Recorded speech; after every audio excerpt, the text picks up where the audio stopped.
We have some amazing guests with us today. We have Lisa, Nicole, and Brooke. Hello. Morning. Hello. Have you been anywhere today? I went to the kitchen Oh, excellent. a couple of times, actually, already. You rebel. Yeah, I've been into my backyard. That's I've been out outside and then back in. Hopefully, this lockdown doesn't last too long. Hey. Yeah. Now, hopefully. Today we are talking about lies we believe about ourselves, and hopefully digging into some ways we can stop believing those lies because they can really impact on our lives. So I think it'd be fair to say that our thoughts can really impact who we are, make or break us. Nicole, you've done some research in this area. How many thoughts does the average person think per day? Well, according to the Science Foundation, they did a research paper on this in 2005, and it's between 12,000 and 60,000 thoughts a day. So many. Big That would be up difference. around that 60,000. Yeah. I have to confess, when I first heard the 60,000, I thought, only 60,000. Yeah, really? Yeah. Ooh, Overthinker. a lot of thoughts. Yeah, okay. Wow, I wonder what the relationship with the number of words we say is, whether more words is less thought, maybe, or the reverse. Yes, thinking first before I speak is a good one. But that's about 10 to 40 thoughts per minute. So quite a lot. A lot, yeah. So if a few of them are negative, I guess that could impact on us a fair bit. Very much so. Yep. Have any of you ever believed a lie? Yeah. Constantly. How much time have you got, Tom? Anyone willing to share one of them that's had an impact on your life in a not so good way? Yeah, I have a funny one that, it's just a little lie, but I thought it was very true. I was driving along in my car up to Bundaberg one time to visit my family, and a spider crawled up the inside of my windscreen, and I hate spiders. I'm not a fan. Crawled up onto my rear vision mirror and then dropped, and I lost sight of it. And in that moment, I thought, that's it. I'm going to die. I am going to die. And that thought was like gospel. Like, I was driving along, screaming at the top of my lungs like a complete maniac, like, and to be honest, the only thing that would have killed me at that point was probably my own driving. But I believed that I'm like, no, it's going to kill you. It's going to bite you. You're dead. And that wasn't quite true. Apparently spiders do cause a number of car crashes. Really? There's a stat on that we could look up. Huh. Well, there you go, Yeah, Nick. that'd be quite interesting. I've had a number of encounters of spiders in cars, and I don't know why. They really like. How many have actually died from the spider, though? That's my question. I've heard, though, that with the New South Wales plague of mice and rats, that they were actually going into the cars, and they would like, oh. Well, there you go, Nick. Mice in cars is not a good idea either. No good. Keep your windows up at night. Anyone else? Oh, definitely me. I'm a serial truth distorter. I like to take any truth, and Satan loves to twist it on me. I think the most latest one for me is definitely that last lupus flare-up that just took me so long to overcome. I had amazing, gorgeous people praying over me for healing. I had been anointed with oil, and it just wasn't happening. And I started to question whether I was really a faithful servant of God. I started to question all sorts of stuff about myself, really, going, oh, well, you're not good enough. Then it sort of started to trickle to the behaviours of other people. So I started to think, oh, they're all fed up with you. Lee, Ava, Mia, my work colleagues, my friends, like, oh, yeah, there's the hobbly one. And so that small distortion really morphed into a lie. And because I'd left it inside, I think it festered. And I think as soon as I was able to bring light to it and say, I really am starting to feel pathetic, I think then Satan lost his foothold. And that's that's a good thing. And what I'd forgotten to mention previously when I've told this story is actually when the rheumatologist saw me, he said to me, with the blood levels that you're presenting with, Lisa, he said, I actually can't believe you're bedridden. You're not bedridden, rather. And it was in that moment that the song Waymaker came into my head. And I was like, so even when I don't feel it, God's working. Even when I don't see it, he's working. So that beautiful God moment for me, where the truth was fully revealed back, was actually, he is winning my physical battle. It's just not in the way I was thinking. And isn't it that, like Nick has said, that slight distortion, and Carl with the wheel, that light, and we're all completely off track. And it's so slight that So can slight. turn into major. A couple of degrees eventually can lead us way off track. Yep. Absolutely. Yep. Lies are everywhere, aren't they? And no one can avoid them. Went to our Facebook group and said, complete this sentence. I'm too what? And some of the responses were lazy, I'm too sensitive, too average.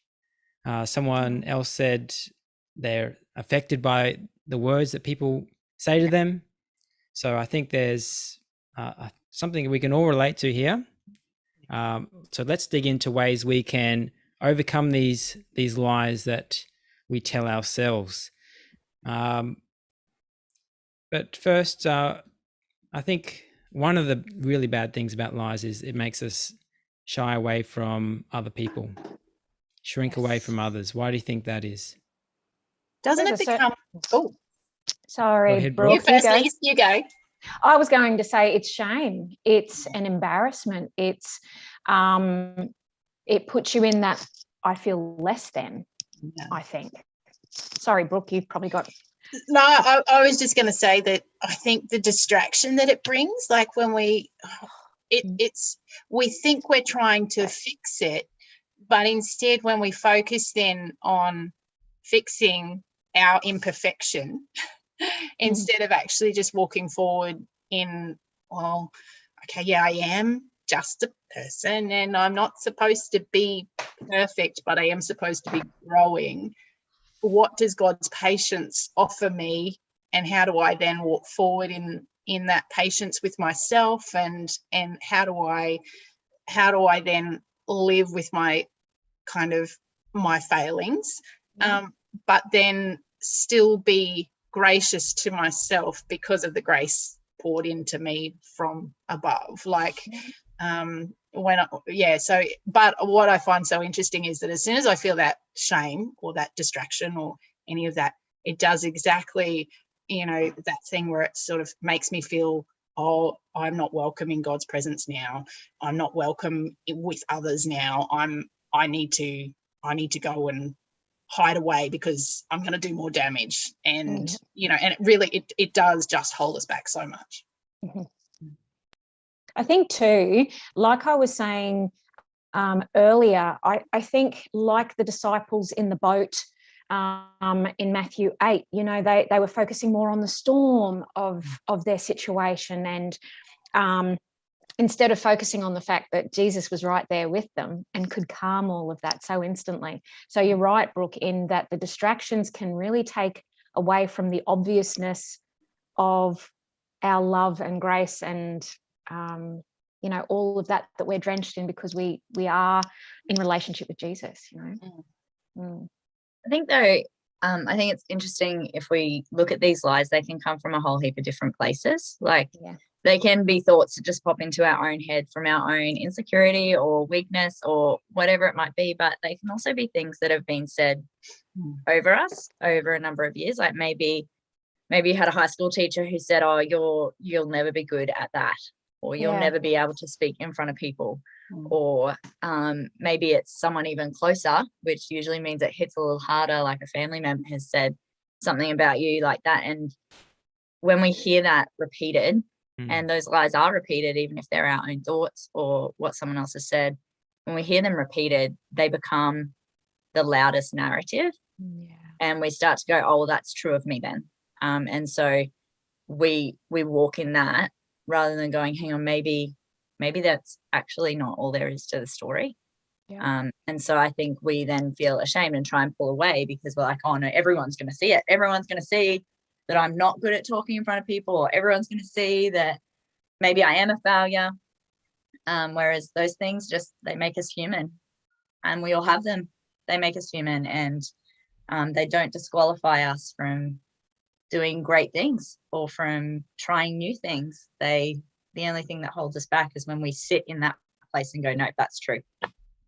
And that's not easy. So I wise. fully acknowledge it's not easy to step out of that as well. And so true. Yep. Not easy at all. And I know sometimes when people like have a negative expectation on me, I might try and overcome that initially. I might really try and I'm going to prove you wrong sort of thing. Yeah. I think that's fairly common. But then if your experiences in trying that sort of line up more with the lie, and you have a few failures, that's when it starts to really, oh, maybe these things are true. Yeah. Maybe I'm not good enough. Yeah. So I think it can be tough, even with our best intentions. So have you got any ideas about how we can overcome these lies? Any of you ladies? I think Me. Yeah, go Lise. Go Lise. I know that without the Bible, I don't. I think it does take a choice to make sure that you do go back to the Word. I think some people sometimes try and fix things in their own strength, which is fine for a short amount of time, I suppose. But in my experience, nothing fully true has come to me unless I've really delved into the book and really found those passages. And you will find something in there, everybody does, I think, that gives you the truth on finding your way through your situation. So I tend to do that, and as a talker I also tend to lean very much on my wisest and closest friends. I don't think I'd be where I am without my husband and my closest friends with their wisdom and things like that. And at times I've also had to get the professional help as well. Very good. So yeah. Yeah, I agree with what Lisa said. I think you need to seek out truth. And sometimes that is in the form of good counsel from friends. But I think that I believe that we are created, that we didn't just happen, that we were created intentionally. And with that creation, we were created lovingly as well. And so we have a God who sees us and sees all our flaws, all the things that might disqualify us or make us less than, or whatever it is. And he sees that in us and knows that it's there. And it's still like, you know what? You have worth, you have value. And I see that. And I think the place that we can find that truth is in the Bible or good counsel from friends who maybe know that God as well. Yeah. But yeah, there are lots of places that we can look for truth and sometimes be disappointed because it's not reflecting of us as created beings by a loving Father. Yeah, that's good. Yeah. Got a few people joining us live. Now, if that's you, feel free to drop a question in the chat. We'll try and respond to it. Or maybe you've had a different experience. Love to hear that too. But now we're going to have a look at a story from the Bible, David and Goliath. And we see how some negative lies have paralyzed a whole army of people, and also the way that it might be possible to overcome such a lie that could sort of twist our identity and the way we feel about ourselves. So let's look at that now. But as we do that, please send in your thoughts in the chat, or if you're watching this later, in the comments. So let's see that now.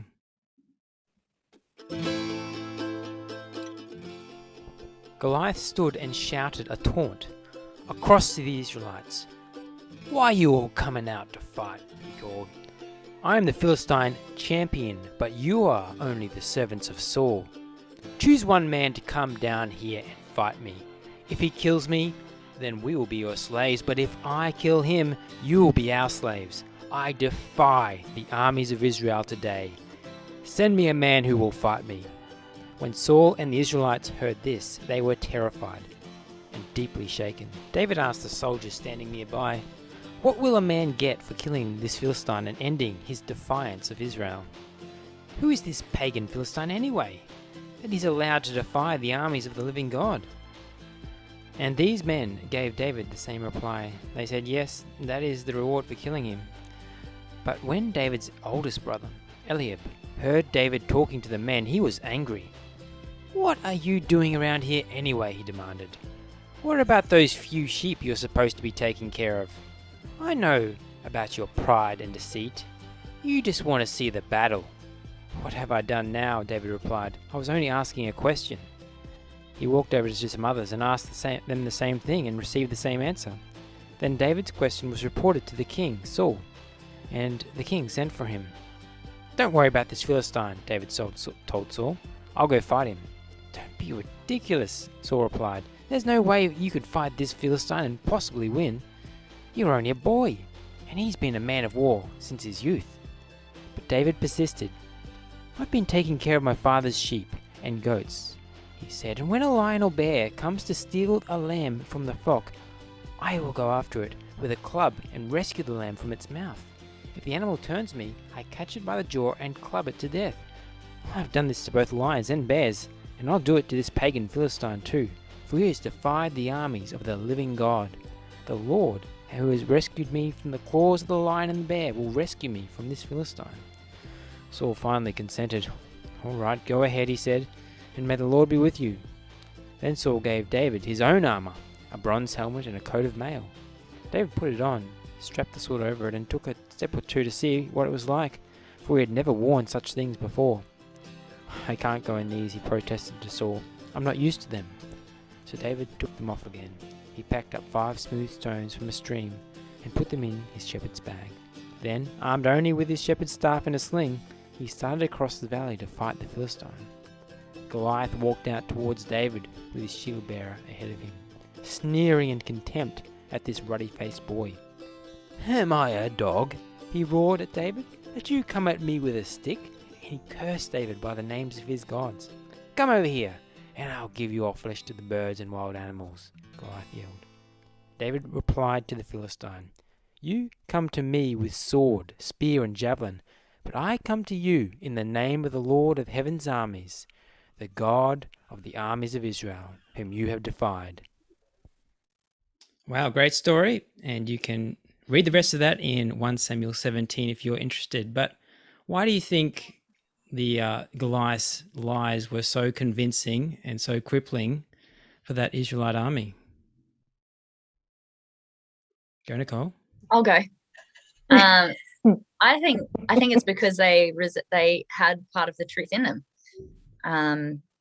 Like Goliath said to the armies of Israel, "You're just servants of Saul," and the reality was that they were servants of Saul, but they were more than that as well.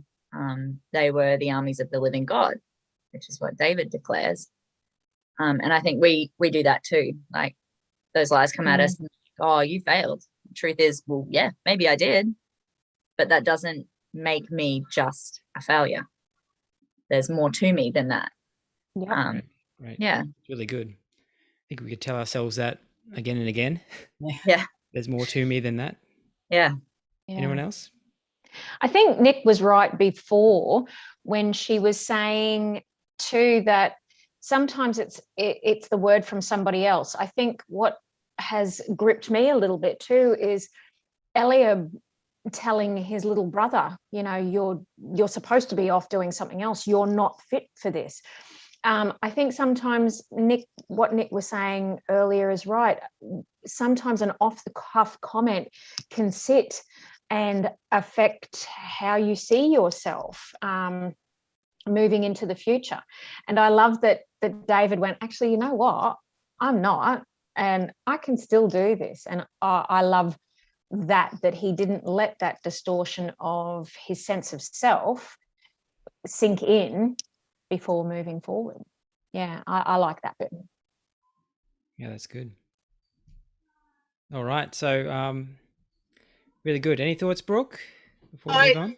look, you guys are just amazing. I'm just listening, nodding my head, going, yes, yes, yes. It's like, I mean, there's so much to unpack from the story of David, and even just the fact that he picked up 5 stones that had been beaten about in the riverbed. That they end up getting smooth, not because of easy rides, but because they're tumbled and they are washed and they are continually refined. And I think it's so easy to give up on ourselves, and so easy just to say, oh no, too hard basket, and I'll just hide away here in my little fetal position, and I'll hope for the best. But God's love is just so great, and it just wants to draw us out, because any of those little things that we think aren't good enough, if we actually allow him to turn them into pathways to show his goodness, then it's just such a blessing to be able to actually take something that the enemy has tried to put us into a prison with, and then go, actually, no, because of my God, I can open up and I can walk forward in joy and peace, knowing that he will do something amazing. But I don't have to do it. I just have to go forward in the trust that he loves me still. And as he patiently guides me, and as I understand that he is developing in me the changed heart, he is helping me through, it changes our where we're putting our eyes. It changes where we and as soon as I think of that demonstration, the driving ed kind of thing, where it's like, don't look at the tree or you'll hit the tree. Look on the road, because the road is where you need to go. And if we do take our eyes off of Jesus and we put our eyes on our faults and our failures and our less thans, we get tripped up. I love that. Love the stone analogy too. Yeah. So good. So David was told some pretty terrifying lies by Goliath as well. How do you think David was able to avoid being overcome by that lie? I think he knew who he was, not just via his own experience, but through walking with God. If you read that account where he's talking to Saul, and Saul's like, you can't do this. You're just a boy. You're inexperienced. You can't do this. And his response isn't, I can because I'm all these things. His response is actually, I can because I've been out in the field. The experience I have is that God has shown up. He's shown up when the bear came. He's shown up when anything came to attack my flock. He's shown up, and he's going to show up again because we're fighting for God. And so he knows who he is in God. He knows who he's been created to be, and that he's got the backing of heaven. And I think it takes a lot of bravery when the world, ourselves, the thoughts, the enemy, whoever is preaching those lies at us, telling us that we can't do it. It takes bravery to go, no, I know my God. I know who I am. And yep, I messed up. I failed. I'm inexperienced. But I'm going to be brave, and I'm going to try again. And sometimes we have to be brave 1,000,000 times. And just if you're watching, I just want to encourage you that it is brave to continually get up each morning and maybe go, you know what, I'm not a failure. I'm not a failure. And some days you are not going to feel the truth of that. It's still going to feel like you're a failure, but to constantly get up and go, no, I'm not. God's created me for more than that. So yeah, just an encouragement that it's brave to continuously face the lie and go, no, I'm not going to sit in that. I'm not going to live that way anymore. I actually loved, taking it back to the Bible passage where Peter has just identified that Jesus is the Son of God, and Jesus, I think I'm getting this right, or forgive me if I'm not, but Jesus basically sort of says, wow, that's amazing. God has revealed that to you. And then in the very next sort of section of the passage that I'm thinking about, it goes on and Jesus starts talking about the fact that he's going to have to suffer, and Peter stands up and says, no, that, far be it, no, that can't possibly be the way it's going to go. And Jesus says, get behind me, Satan. And I've often read that verse and thought, that's a bit harsh. But actually, in recent weeks when I've read that, I've seen it actually as Jesus putting himself between Peter and Satan, and actually saying to the lie that was coming from Satan, get behind me. So then Jesus was putting himself between, and for me that just really it gave me a sense of awe when I thought then that Jesus actually taking himself to that place of suffering and giving himself to that would mean that forever he would be able to be between us and the lie. And that for me was just a moment where I just went, I had never seen that truth in such a way that it totally lifted a weight from my heart and helped me then go, yes, if I put my eyes on Jesus, sometimes I don't even need to deal with the lie in that I don't need to go to battle and discuss it like Eve did in the garden, sometimes the talking about that can be half the problem. Yep. But actually, if I actually go, no, Jesus, you said the lie can go behind you. And if I actually go to you, then I have this freedom, which just it kind of changed my perspective a little bit recently about it. That's good. So cool. Very good. I reckon you should just, at the end of this, watch the last few minutes. Heaps of great stuff there. Rewatch it and soak that in. But we've got Cam joining us now. He's going to sing a couple of songs for us. Absolutely fantastic. But if you need some encouragement, you want some prayer, or you just want someone to talk to, that number there above me, feel free to message that at any time at all. And we can just really work through things together, because doing it on your own, that's tough. So if you feel alone, feel free anytime. Cam, welcome. Hello. Hi. Good morning. Good morning. So good to have you here. Yeah. Cam, you're going to sing a couple of songs that sort of relate to this topic. Yes. Sorry. Still getting used to some of this tech stuff. But thanks so much for sharing, everyone. Great job this morning, Nicole and Lisa. And Brooke, that last nugget was incredible. Thinking about that for a while. Very good. All right. So I've got two songs jump to mind, and I'll play one and see how we're going for time. But I think songs are very important because we can remember them quite easily as well. So if they're songs about truth and God's truth, they're just really powerful. So I'm going to play Who You Say I Am, which is talking about, the truth of who God says we are, instead of the lies that we can believe.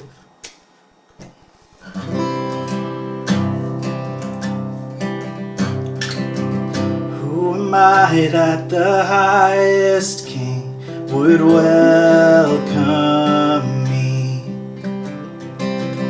I was lost, but he brought me in. Oh, his love for me. Oh, his love for me. Who the Son sets free, oh, is free indeed. I'm a child of God. Yes, I am. Free at last, he has ransomed me. His grace runs deep. While I was a slave to sin, Jesus died for me. Yes, he died for me. Who the Son sets free, oh, is free indeed. I'm a child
I'm a child of God.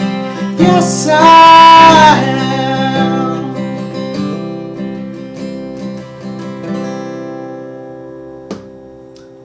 Brilliant. Brilliant. I can play another one if you want. I reckon we have time for one more. That was pretty good. Okay.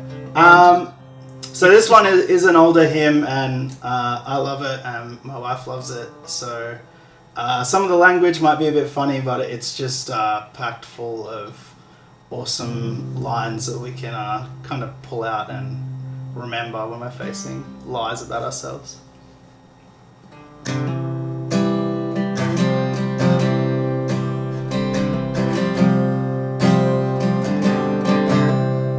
Before the throne of God above, I have a strong and perfect plea, a great high priest whose name is love, whoever lives and pleads for me. My name is graven on his hands, my name is written on his heart. I know that while in heaven he stands, no tongue can bid me to depart. No tongue can bid me to depart. When Satan tempts me to despair and tells me of the guilt within, upward I look and see him there, who made an end of all my sin. Because the sinless Savior died, my sinful soul is counted free. For God the just is satisfied to look on him and pardon me. Look on him and pardon me. Behold him there, the risen Lamb, my perfect, spotless righteousness, the great unchangeable I am, the King of glory and of grace. One with himself, I cannot die. My soul is purchased by his blood. My life is hid with Christ on high, with Christ my Savior and my God, with Christ my Savior and my God. Because the sinless Savior died, my sinful soul is counted free. For God the just is satisfied to look on him and pardon me. To look on him and pardon me.